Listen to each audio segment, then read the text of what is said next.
Hello students, आज हम आपको बताएंगे अभ्यास 14.2 का क्वेश्चन नंबर 5 कक्षा 8 की गणित का। तो घनों का आयतन ज्ञात कीजिए जिनकी भुजाएं 9 सेंटीमीटर, 3.5 डेसीमीटर और 1.5 मीटर हैं। तो देखते हैं यहाँ पर हल। Number 1 9 centimetre. क्योंकि आपको याद होना चाहिए, फार्मूला होता है घन का आयतन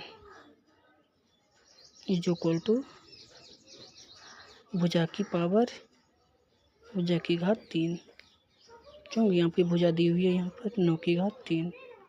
तो यहाँ 9 ने 81 नेमा 729। 9 का घन होता है 729 सेंटीमीटर की घात 3। ये आपका आंसर आ जाएगा पहला। और number second 3.5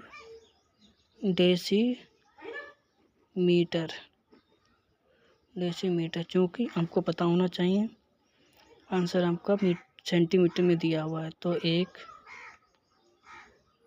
decimetre is equal to बराबर 10 सेंटीमीटर होते हैं। 10 सेंटीमीटर, तो यहाँ 10 से हम गुणा कर देंगे। 3.5 गुणे 10 यहाँ पर आ जाएगा आपका सेंटीमीटर में। ठीक है, पॉइंट हटाएंगे 1, 0 बढ़ा देंगे, 0 से 0 कट हो जाएगा, इज इक्वल टू 35 सेंटीमीटर। ठीक है, ओके। तो यहाँ 35 सेंटीमीटर आपका आ गया है। जो घन का आयतन क्या होता है? घन का आयतन इज इक्वल टू भुजा की घात 3 इज इक्वल टू यहाँ आपका कितना है 35 की घात 3। क्योंकि आपको घन 35 का याद होना चाहिए। अगर नहीं याद है तो हम यहाँ पर गुणा करके देख लेते हैं। 35 के गुणा करते हैं। 5 25 5 15 2 17 गुणे 5 15 3 3 9 1 10 जोड़ देंगे, कितना आएगा 5 7 5 12 का 2 1 1 2 12 तो 25। और एक बार 35 से गुणा और कर देंगे। 5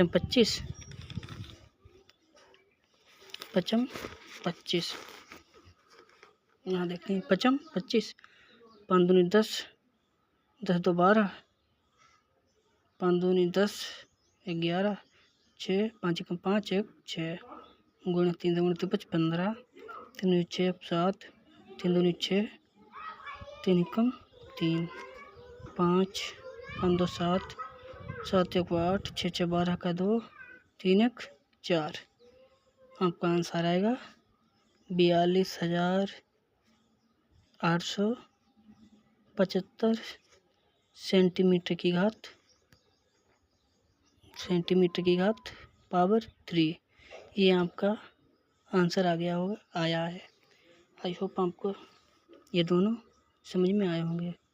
हम आपको अब तीसरा क्वेश्चन बताएंगे। ठीक है, चलते हैं तीसरे क्वेश्चन की तरफ।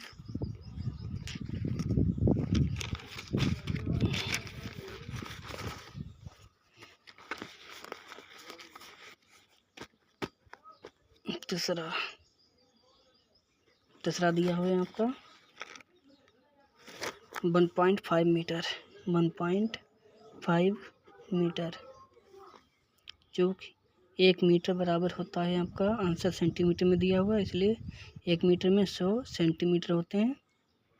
तो मीटर को सेंटीमीटर बनाने के लिए 100 से गुणा कर देंगे, तो ये सेंटीमीटर का में आपका आंसर आ जाएगा बराबर। पॉइंट हटाएंगे 1 0 0 से 0 कैंसिल, 15 7 150 सेंटीमीटर। तो घन का आयतन आपका क्या होता है? घन का आयतन इज इक्वल टू भुजा की घात 3 इज इक्वल टू 150 की घात, यहाँ 3 आ जाएगा। तो यहाँ पर 0 तो 3 आ जाएंगे, 1 2 3, क्योंकि 0 की 3 बार होगी। और 15 का 15 15 225, 15 15 225 और 15 3375 सेंटीमीटर की घात 3। आई होप आपको ये वीडियो समझ में आया होगा। All the best. ये आपका आंसर आ गया। ठीक है।